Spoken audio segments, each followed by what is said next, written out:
नमस्कार दोस्तों, मैं अरविंद निषाद, प्रमुख राष्ट्रीय महासचिव जय हिंद समाज पार्टी। आज बहुत दिनों के बाद आप लोग के बीच में मुझे अपनी बात रखने का मौका मिला और आज मैं बात करने के लिए आया हूं कि हमारे समाज के एक नेता हैं जो इस समय मंत्री हैं और समाज को अब तक क्या मिला है, इसी मुद्दे पर मैं अपनी बात रखने के लिए आया हूं। मुझे याद है कि जिस समय चुनाव प्रचार किया जा रहा था, उस चुनाव प्रचार में एक चीज़ समाज के लोगों को मंच के माध्यम से कहा गया कि ऐ समाज के लोगों, तुमको पौवा चाहिए कि पैसा चाहिए? तुम्हें पौवा चाहिए या पावर चाहिए? तो समाज के लोगों ने कहा कि भाई हमको पावर चाहिए और उनको समझाया गया कि पावर सिर्फ और सिर्फ एक पार्टी के पास है, भारतीय जनता पार्टी के पास, और भारतीय जनता पार्टी पावर में है तो वो हमें कुछ दे सकती है। समाज को उम्मीद जगी, समाज के लोगों ने वोट दिया। मैं आपसे जानना चाहता हूं कि पावर का क्या मतलब होता है। पावर का ये मतलब होता है कि अगर आप आज मंत्री हैं भारतीय जनता पार्टी के साथ मिलकर के, अगर आज पावर में हैं और समाज के जो मुद्दे हैं वो हल ना हो, तो फिर ऐसे पावर का क्या मतलब है? पावर में होने का मतलब है कि समाज की चाहे छोटी समस्या हो चाहे बड़ी समस्या हो, उसका समाधान होना चाहिए। मेरे हिसाब से ये लगता है। तो मैं 2-3-4-5 चीज़ें जो पूछना चाहता हूँ, सवाल जो है मेरे, जिसके ऊपर आपने राजनीति की और समाज के लोगों को समझाया, उसमें मैं पहला मुद्दा मैं आपसे जानना चाहता हूँ।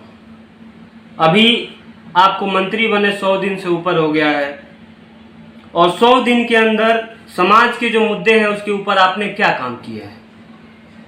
समाज का पहला मुद्दा था कि आपने घूम घूम करके कहा कि अखिलेश निषाद की हत्या कराई गई।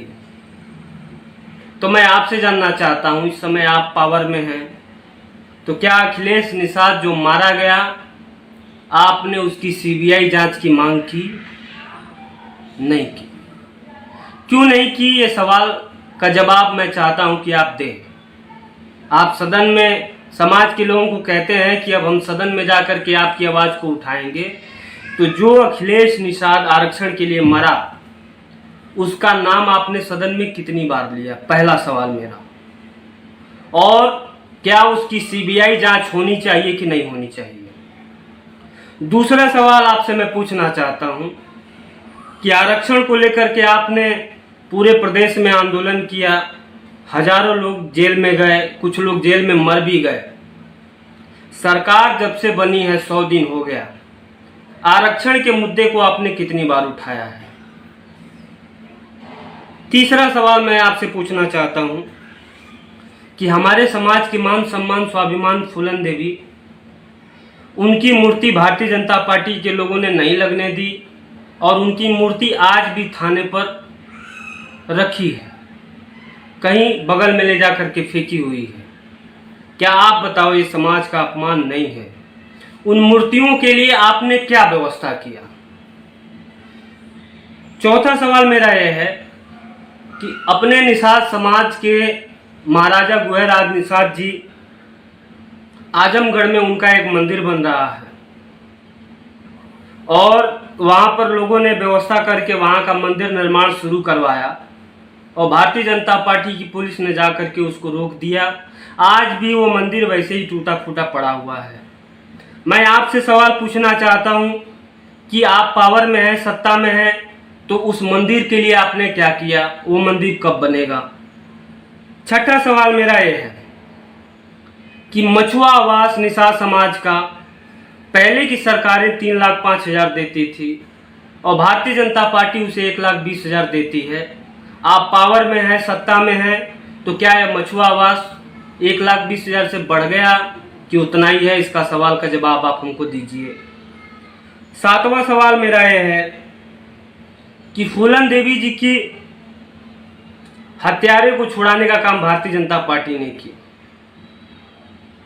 और फूलन देवी को कहा गया कि तमाम इन लोगों ने हत्या कराया, उन लोगों ने हत्या कराया, और समाज का कोई नेता उस लेवल तक नहीं जाता था, ये बात नहीं उठती थी।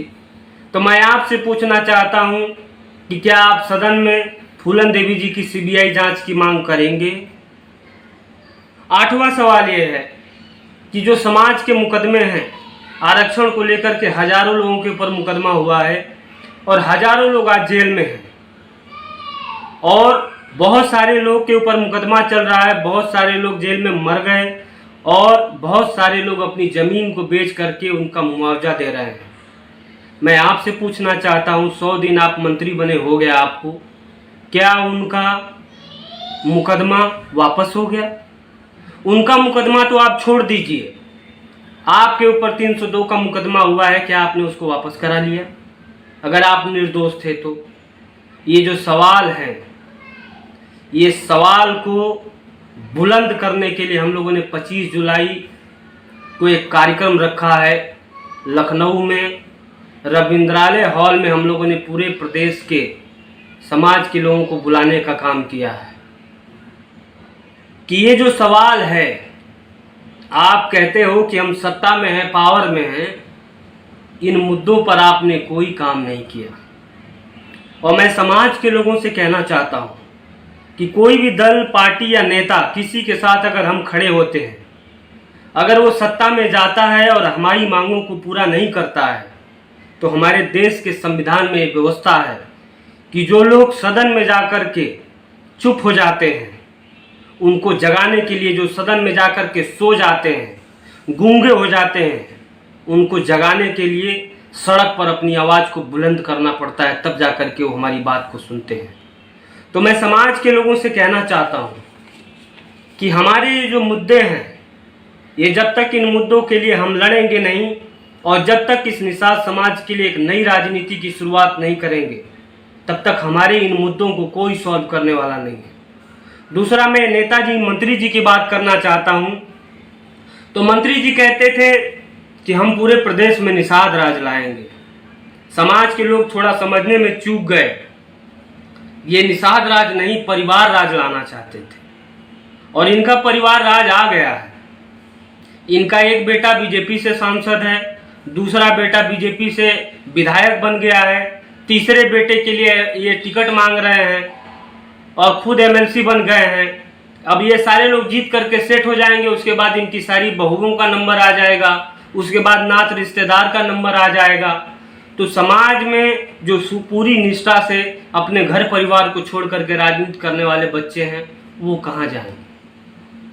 तो मैं आप लोगों से ये कहना चाहता हूँ कि आप लोग इस चीज़ को समझिए और हमारे समाज को एक नई राजनीति और एक नई लीडरशिप की ज़रूरत है। दूसरी बात हम लोग की है, हम आपसे ये कहना चाहते हैं कि चाहे हमारे राष्ट्रीय अध्यक्ष हों, चाहे मैं हूं, चाहे हमारे दल के जो भी शीर्ष के लीडर हैं, हम लोगों ने एक कसम खाया है कि हम आजीवन कभी चुनाव नहीं लड़ेंगे। हमारा मकसद, हम राजनीति में आए हैं तो हमारा मकसद सांसद, विधायक, मंत्री बनना नहीं है। हमारा मकसद है कि इस समाज की आवाज़ को कैसे बुलंद किया जाए। इसलिए इस बात को मैं कहना चाहता हूँ कि राजनीति सिर्फ विधायक, मंत्री और सांसद बनने से नहीं होती है। एक नेता बाला साहब ठाकरे भी थे जो कभी कोई भी सदस्य नहीं बने, ना वो विधायक थे, ना सांसद थे, ना मुख्यमंत्री थे, लेकिन एक ऐसा नेता थे कि कह देते थे कि मुंबई बंद तो मुंबई बंद। तो उनकी आवाज़ को लोग सुनते थे, इसलिए कि वो समाज को सर्वोपरि रखते थे। इसलिए मैं कहना चाहता हूँ कि अपने समाज को सर्वोपरि रख करके हमें राजनीति करनी पड़ेगी, तब जा करके कुछ भला हो सकता है। तो मैं समाज के जितने बुद्धिजीवी लोग हैं, चाहे जो भी इस वीडियो को देख रहे हैं, मैं आप लोगों से निवेदन करना चाहता हूँ, आप 365 दिन काम करते हो, एक दिन आप काम नहीं करोगे तो बर्बाद नहीं हो जाओगे। मैं आपसे निवेदन करना चाहता हूँ कि 25 जुलाई के कार्यक्रम को रविंद्रालय में हम लोगों ने रखा है, रविंद्रालय हॉल जो 4 बाग रेलवे स्टेशन के बगल में है। 10 बजे से 6 बजे का हम लोगों ने कार्यक्रम रखा है। मैं आप लोगों से निवेदन करता हूं कि भारी से भारी संख्या में आप लोग उस कार्यक्रम में पहुंचिए और पहुंच करके ये फूलन देवी बलिदान दिवस के दिन ही हम लोग एक नई शुरुआत करने के लिए आए हैं, और इसलिए भी करने के लिए आए हैं कि उसी दिन फूलन देवी को मारा गया था और जो सामंतवादी लोग थे उनको मारने के पीछे उनका यही मकसद था कि फूलन देवी को मरवा देंगे तो ये समाज राजनीतिक नहीं हो पाएगा, ये समाज के पास लीडरशिप पैदा नहीं हो पाएगी। ऐसे समाज के लोगों मैं आपको कहना चाहता हूँ कि हमारे समाज का दुर्भाग्य है कि कोई अगर नेता बनता है तो दलाल और चोर होता है, उसके लिए परिवार इंपॉर्टेंट होता है, समाज नहीं होता है। लेकिन फूलन देवी एक ऐसी नेता थी जो अपने लिए लड़ी, समाज के लिए लड़ी, अपने परिवार के लिए नहीं लड़ी, इसलिए लोग उन्हें आज भी प्यार करते हैं। तो फूलन देवी एक क्रांति की प्रतीक थी। फूलन देवी गरीब अति पिछड़े दलित समाज की एक बुलंद आवाज थी और हम लोग चाहते हैं कि उसी दिन जिस दिन उनको मारा गया था उसी दिन हम लोग इकट्ठा होकर के कसम खाएं और इस समाज को नई आवाज देने का काम करें। इसीलिए मैं आप लोगों से निवेदन करता हूं कि आप लोग इस वीडियो को शेयर करिए और एक दिन के लिए घर छोड़िए और भारी से भारी संख्या में आप लोग पहुंच कर और उस कार्यक्रम में अपने विचारों को रखिए और हम भी अपने विचार को रखेंगे। जब बहुत देर से आप लोगों ने हमारी बात को सुना, ज़्यादा कुछ न कहते हुए मैं अपनी वाणी को यही ख़त्म करता हूँ। जय हिंद, जय समाज, जय हिंद, जय इंसान।